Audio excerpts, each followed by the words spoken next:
If you want to jump higher, hit harder, and explode out of any position, these are going to be the 7 plyometric drills that actually improve performance and are backed by science. By the end of the video, you'll know exactly which ones to use, when to use them, and how to plug and program them into your training program to immediately see results. Let's go. What's up? Brandon Splay here from Thirst Gym, and today I'm going to make sure that I'm going to help you improve your plyometrics and break everything down from the foundational side all the way from the beginner to the most advanced reactive work that athletes can do. First thing we need to understand here is that strength is the foundation, but strength alone is not going to always improve your performance. It doesn't necessarily mean that you shouldn't be focusing on strength. You absolutely should be, but pairing plyometric work with your strength work is going to help you optimize your performance to the absolute best ability that you can. The thing I like about plyometrics is that what you're going to be able to find is that the ability to express force and strength in a fraction of a second is going to improve by your ability to improve your rate of force development, and plyometrics train the capacity better than almost anything else that you can put in your training program. And here's why this works. Every plyometric exercise trains what's called the stretch-shortening cycle, or we like to call the SSC.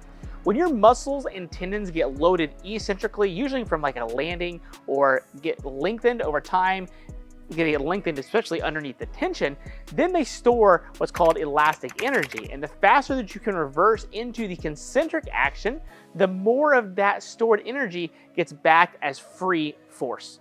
Now, Kami's research on the stretch shortening cycle and Cormie's work on power development both show the same thing, that athletes who can express force quickly have measurable advantage in sport. And here's the part that most people miss when it comes to all this, is that plyos aren't just about jumping, okay? They train tendon stiffness, joint coordination, and your nervous system's ability to fire incredibly fast. And that's why I program them for just about every single person that not only walks into my gym, that I also work with online, people from athletes, powerlifters, and even general population people, because we know that the improved power development and the tendon health that we get from that is worth the time invested. So let's get into the 7 exercises. Drill number 1 is going to be pogo hops, and this is the entry point for basically any plyometric that you're going to put into your training program. If you can't do these well, you really have no business doing something like depth jumps. Now, what you're looking for here are a few things. You're looking for ankle stiffness, dorsiflex feet on the way up, and minimal knee bend and contact times under about 250 milliseconds. Think of your body as a pogo stick, hence why kind of the name exists, that the energy comes from the ankle complex, not the hips. So something like 2 sets of 10 to 20 ground contacts or repetitions is a good place to be, and you should feel like you're barely on the ground. The goal is to be in the ground or in the air as much as you possibly can, and on the ground for the least amount of time as possible. Once you've got this, just doing this up and down, now you can take it side to side, forward and back, moving forward through space. There's lots of different ways that you can advance on the traditional just pogo hop. You're always going to be using the same mechanics, again, on the ground for the least amount of time, in the air for as much amount of time as possible, always staying on your ankles. The power is not coming from your hips.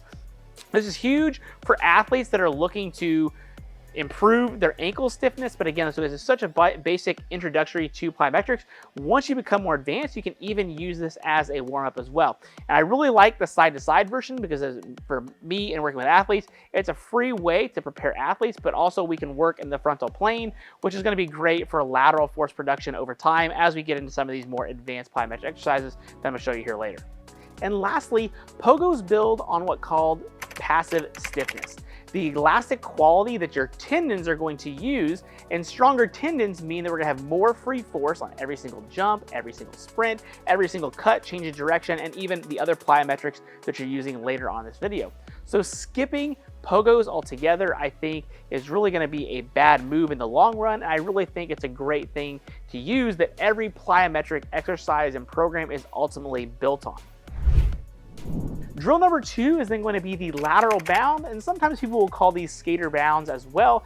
And this is where things really start to get a little bit more sport specific in terms of how we're moving. Here what you're doing is you're pushing off one leg and you're traveling laterally, or moving your body side to side, sticking the landing on the opposite leg. And the goal here is distance and stability, not speed. So you want to hold the landing for at least a second or two, make sure that you can stick it, absorb it, cleanly and absorb it in through the hip.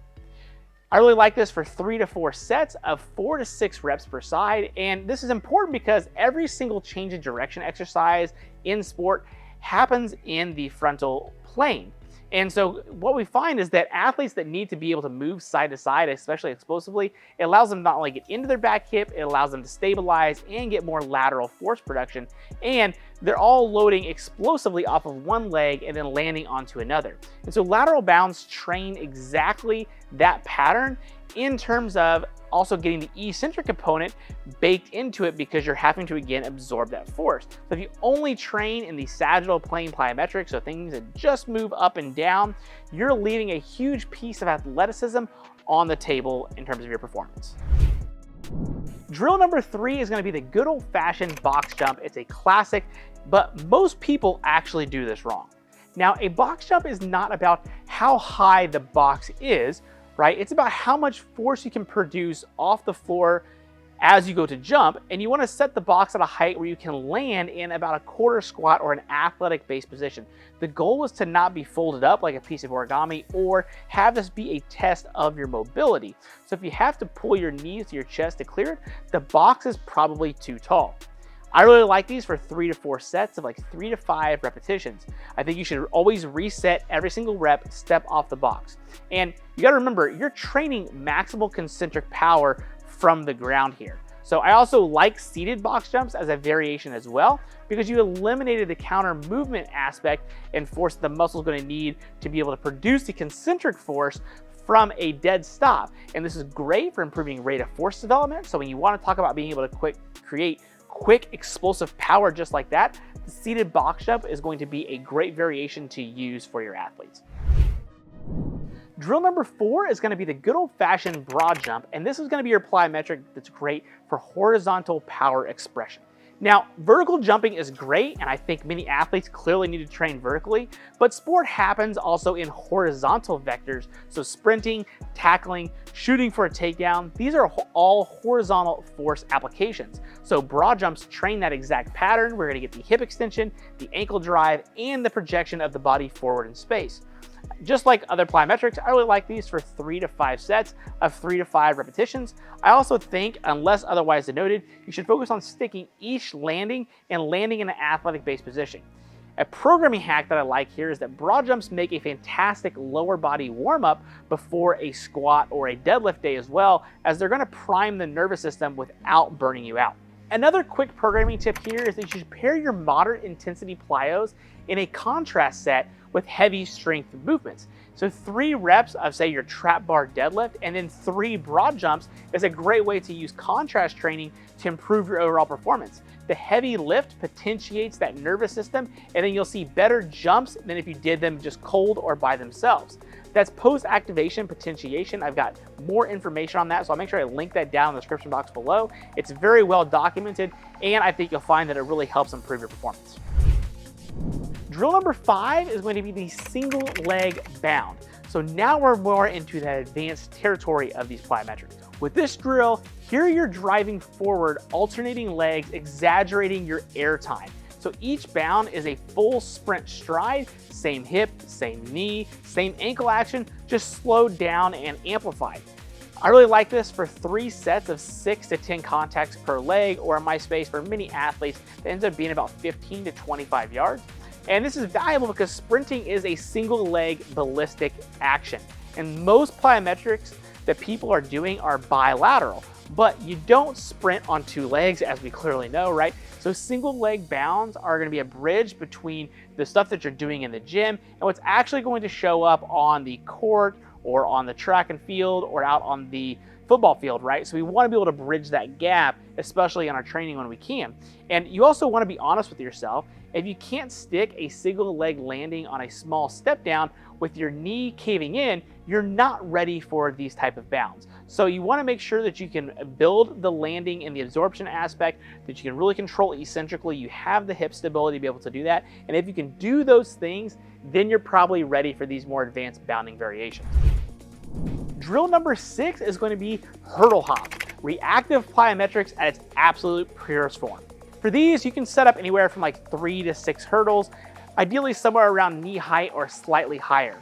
And you're hopping each one with a bilateral takeoff and a bilateral landing, minimizing your ground contact time, dorsiflecting ankles in flight, and absorbing into a soft athletic position on the last rep to really stick that landing.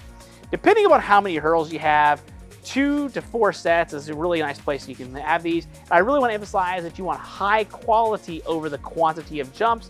When contact times start dragging, you are probably done and need to shut it down. What this trains is fast stretch shortening cycle and being able to have that tenderness and very rubber band-like elasticity. And so the same physiological quality that we're trying to get out of the contact phase of the sprint stride. And so once that bilateral version is starting to be dialed and you really get good at it, then you can even progress to single leg hops, making it even more specific towards the running aspect. And drill number 7 are going to be depth jumps, the peak of the pyramid when it comes to plyometric training. So what you're going to do is you're going to step off a box, typically 12 to 24 inches in height, land, and immediately rebound vertically as high as you possibly can. The shortest possible ground contact time that you can have with the highest possible jump that you can get. I really like these for 2 to 4 sets of anywhere from 3 to 5 repetitions, allowing for full recovery between each set and even taking your time between the repetitions, because if you're picking a depth drop that is going to be right around your normal vertical jump or slightly higher, this is going to be somewhat taxing on your body. And this is what Verskansky originally called the shock method. So if you bust out your Russian training books, you'll find plethora of information on this dating back way years ago, and this is something that athletes have been using for a long time. We know that the eccentric load from the drop overloads the nervous system and forces your body to produce more force in the rebound than you ever could from just a standing start and as you go to jump. So depth jumps should build reactive strength index, one of the most predictive markers of athletic explosiveness in the literature that we have. Now, this is the important piece when it comes to depth jumps, is that almost everybody needs to have a base level of strength before they go to do them. Now, most coaches say that the 1.5 times body weight of hitting it for your back squat is a good entry threshold. I'm not married to a certain ratio that some athlete has to have, but I do think you should be able to say, hey, this athlete has a good base level of lower body strength, and that's going to be a good way to determine whether they are ready for depth jumps. If they can't, that's okay. Still focus on building their general strength, but you can still start to implement those things like your normal pogo hops, your hurdle hops, and your box jumps and your broad jumps until you get that general strength up to par. And there's really no benefit to forcing depth jumps into an athlete until their body is physically ready and adapted to be able to handle them. Now, where do these drills fit in your training week? So I like to put plyometrics in every single one of my training programs that I write for my athletes and my clients. I usually pick the plyometrics based upon what they're doing for the day, obviously their sport, seasonality, and things like that. But I really think that you can train plyometrics every single day to some extent. Now, some people like to have more of an athletic-based day, and that's fine, that's great. That's where I would also put them. That's where you should probably have majority of them. The key here is that I really like to make sure the athletes have them spread out across the week if they're coming multiple times a week, and we focus on certain qualities for certain ones. So some days might be more focusing on vertical aspects, so we talk about pogos or hurdles or box jumps. One day is a little bit more horizontal force production, where we actually are going to do more broad jumps. That's a day that I also like to put some of our sprinting. And we also have lateral work as well, so we can have a change in direction based day, and we can have our lateral bounds in something like that. Again, if you happen to combine these all together, you just want to make sure that your volume is not too crazy so that your athletes can actually recover from the training session, because I think having a power focused day is going to be very nervous system intense. And so you want to make sure that you're fresh as much as possible throughout the training week as you're going to do everything. So just lay things out methodically. And if you're in doubt, just pick one good quality plyometric exercise to hit every single training session. They'll spread things out over the week, and it'll make sure that you continue to develop that springy athletic base power that you're after. Now, inside the training block, intensity should match your training phase. So in your exposure and your accumulation-based phases, as you're beginning to introduce things, your higher volume of work is usually here. You want to keep your plyos in the low to moderate. So things like your pogos, your box jumps, and your broad jumps are things that fit really good in that phase. And then as you move into something that's going to be a little bit more intense, intensity starts to ramp up, right? Then you can get to where you're focusing on things that are also and a little more intense, things like your single leg bounds, your hurdle hops, and your depth jumps. And then in your realization phase, so as you start to get ready for competitions, then you can actually go back, track your plyometric volume way down, just because you've already built all the qualities, and now it's about trying to maintain things, find things that work well for you, that are going to train similar force vectors or look somewhat similar to the sport, and then now you're just going to have to express them more freshly, and you can drop down the volume of work quite significantly and see that carry over into your competition. So now that we got all the 7 exercises laid out, I think the way that you progress these most optimally are you start with your pogos and then look at your box jumps and your broad jumps as your base level foundation. Then you can move things to a little bit more experienced and a little more challenging, where you're going to have your lateral bounds and your single leg bounding, and then you jump into your hurdle hops and your depth jumps. And those are going to be the ways that you can kind of classify your plyometrics and where you start, and then also build into them as you go over the course of your training, and build them into your training program appropriately, and that will also prepare your body to be ready for the next step. If this video happened to help you out, make sure you do me a favor, hit that subscribe button, where I drop content like that every single week. You can also head over to thirstgym.com, where I've got more programming resources and also a bunch of other great goodies that are there to help you with your performance and get stronger. You can also do me a favor, you can drop a comment, what you took from this, what you liked. I always really appreciate it. I make sure I try to get back to every single person that drops a comment. I'd be more than happy to help you out the best that I can. That's all I've got for today. Thanks for tuning in. I'll see you at the next video.